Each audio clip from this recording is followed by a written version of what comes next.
Baruch 4-ാം അധ്യായം. ദൈവകൽപ്പനകളുടെ പുസ്തകവും ശാശ്വതമായ നിയമവും അവളാണ്. അവളോട് ചേർന്ന് നിൽക്കുന്നവൻ ജീവിക്കും, അവളെ ഉപേക്ഷിക്കുന്നവൻ മരിക്കും. യാക്കോബേ, മടങ്ങി വന്ന് അവളെ സ്വീകരിക്കുക, അവളുടെ പ്രകാശത്തിൻ്റെ പ്രഭയിലേക്ക് നടക്കുക. നിന്റെ മഹത്വം അന്യനോ നിന്റെ പ്രത്യേക അവകാശം വിദേശിക്കോ കൊടുക്കരുത്. ഇസ്രായേലെ, നമ്മൾ സന്തുഷ്ടരാണ്, എന്തെന്നാൽ ദൈവത്തിന് പ്രീതികരമായവ എന്തെന്ന് നമുക്കറിയാം. ജെറുസലേമിൻ്റെ യാതന. ഇസ്രായേലിൻ്റെ സ്മാരകമേ, എൻ്റെ ജനമേ, ധൈര്യമായിരിക്കുക. നിങ്ങളെ ജനതകൾക്ക് വിറ്റത് നശിപ്പിക്കാനായിരുന്നില്ല, ദൈവത്തെ കോപിപ്പിച്ചതിനാലാണ് നിങ്ങളെ ശത്രുകരങ്ങളിൽ ഏൽപ്പിച്ചത്. ദൈവത്തിന് പകരം പിശാചുക്കൾക്ക് ബലിയർപ്പിച്ചുകൊണ്ട് നിങ്ങളുടെ സൃഷ്ടാവിനെ നിങ്ങൾ പ്രകോപിപ്പിച്ചു. നിങ്ങളെ പരിപാലിച്ച നിത്യനായ ദൈവത്തെ നിങ്ങൾ വിസ്മരിച്ചു. നിങ്ങളെ പോറ്റിയ ജെറുസലേമിനെ നിങ്ങൾ വേദനയിൽ ആഴ്ത്തി. ദൈവത്തിൽ നിന്ന് നിങ്ങളുടെ മേൽ നിബദിച്ച ക്രോധം കണ്ട് അവൾ പറഞ്ഞു, സിയോന്റെ അയൽവാസികളെ, ശ്രവിക്കുവിൻ. ദൈവം എനിക്ക് വലിയ സങ്കടം വരുത്തിയിരിക്കുന്നു. നിത്യനായവൻ എൻ്റെ പുത്രന്മാരുടെയും പുത്രിമാരുടെയും മേൽ വരുത്തിയ അടിമത്തം ഞാൻ കണ്ടു. സന്തോഷത്തോടെ ഞാൻ അവരെ വളർത്തി, എന്നാൽ ദുഃഖത്തോടും വിലാപത്തോടും കൂടെ ഞാൻ അവരെ പറഞ്ഞയച്ചു. അനേകം മക്കൾ നഷ്ടപ്പെട്ട വിധവയായ എന്നെക്കുറിച്ച് ആരും സന്തോഷിക്കാതിരിക്കട്ടെ. എൻ്റെ മക്കളുടെ പാപങ്ങൾ നിമിത്തം ഞാൻ ഏകാകിനിയായി തീർന്നു.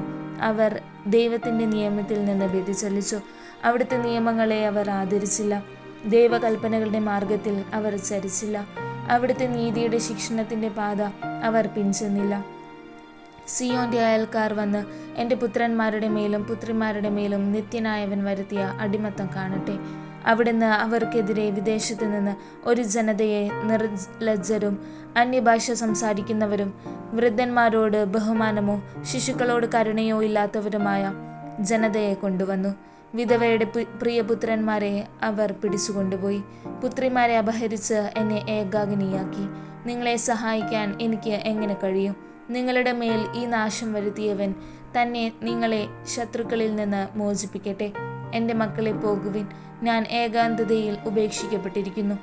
ഞാൻ സമാധാനത്തിൻ്റെ അങ്കി മാറ്റി യാചനയുടെ ചാക്കൊടുത്തു. ജീവിതകാലം മുഴുവൻ ഞാൻ നിത്യനായവനോട് നിലവിളിക്കും. ജെറുസലേമിന് പ്രതീക്ഷ. എൻ്റെ മക്കളെ, ധൈര്യമായിരിക്കുവിൻ, ദൈവത്തെ വിളിച്ചപേക്ഷിക്കുവിൻ. ശത്രുകരങ്ങളിൽ നിന്നും അവരുടെ ശക്തിയിൽ നിന്നും അവിടുന്ന് നിങ്ങളെ മോചിപ്പിക്കും. നിങ്ങളെ രക്ഷിക്കുമെന്ന പ്രത്യാശ ഞാൻ നിത്യനായവനിൽ അർപ്പിച്ചിരിക്കുന്നു. പരിശുദ്ധനായവനിൽ നിന്ന് എനിക്ക് ആനന്ദം കൈവന്നിരിക്കുന്നു. എന്തെന്നാൽ നിങ്ങളുടെ നിത്യരക്ഷകനിൽ നിന്ന് നിങ്ങൾക്ക് ഉടൻ കാരുണ്യം ലഭിക്കും. ഞാൻ നിങ്ങളെ ദുഃഖത്തോടും വിലാപത്തോടും കൂടെ അയച്ചു. ആഹ്ലാദത്തോടും സന്തോഷത്തോടും കൂടെ എനിക്ക് നിങ്ങളെ ദൈവം എന്നേക്കുമായി തിരികെ നൽകും.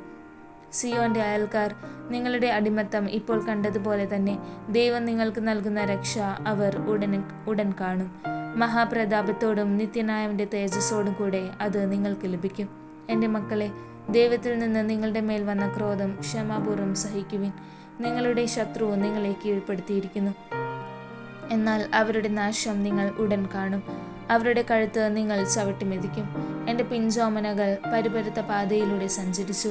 ആട്ടിൻകൂട്ടത്തെ എന്ന പോലെ ശത്രുക്കൾ അവരെ അപഹരിച്ചു.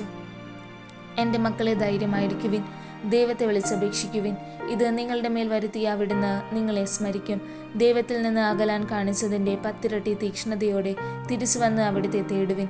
എന്തെന്നാൽ നിങ്ങളുടെ മേൽ ഈ അനർത്ഥങ്ങൾ വരുത്തിയവൻ തന്നെ നിങ്ങൾക്ക് രക്ഷയും നിത്യാനന്ദവും നൽകും. ജെറുസലേമേ, ധൈര്യമായിരിക്കുക, നിനക്ക് പേരിട്ടവൻ തന്നെ നിനക്ക് ആശ്വാസമരുളും. നിന്നെ പീഡിപ്പിച്ചവനും നിന്റെ വീഴ്ചയിൽ സന്തോഷിച്ചവനും ദുരിതം അനുഭവിക്കും. നിന്റെ മക്കളെ അടിമകളാക്കിയ പട്ടണങ്ങൾ ദുരിതം അനുഭവിക്കും. നിന്റെ പുത്രന്മാരെ വാങ്ങിയ നഗരവും നിന്റെ പതനത്തിൽ സന്തോഷിക്കുകയും നിന്റെ നാശത്തിൽ ആഹ്ലാദിക്കുകയും ചെയ്തതുപോലെ അവൾ സ്വന്തം നാശത്തിൽ ദുഃഖിക്കും.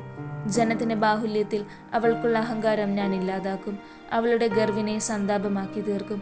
നിത്യനായവനിൽ നിന്ന് അവളുടെ മേൽ വളരെ കാലത്തേക്ക് അഗ്നി ഇറങ്ങും. ദീർഘകാലത്തേക്ക് പിശാചുക്കൾ അവളിൽ വസിക്കും. ജെറുസലേമേ, കിഴക്കോട്ട് നോക്കുക, ദൈവത്തിൽ നിന്ന് നിനക്ക് ലഭിക്കുന്ന ആനന്ദം കണ്ടാലും. ഇതാ, നീ പറഞ്ഞയച്ച നിന്റെ സന്തതികൾ വരുന്നു. പരിശുദ്ധനായവൻ്റെ കൽപ്പന അനുസരിച്ച് കിഴക്ക് നിന്നും പടിഞ്ഞാറ് നിന്നും ശേഖരിക്കപ്പെട്ട അവർ ദൈവമഹത്വത്തിൽ ആനന്ദിച്ചുകൊണ്ട് ഇതാ വരുന്നു.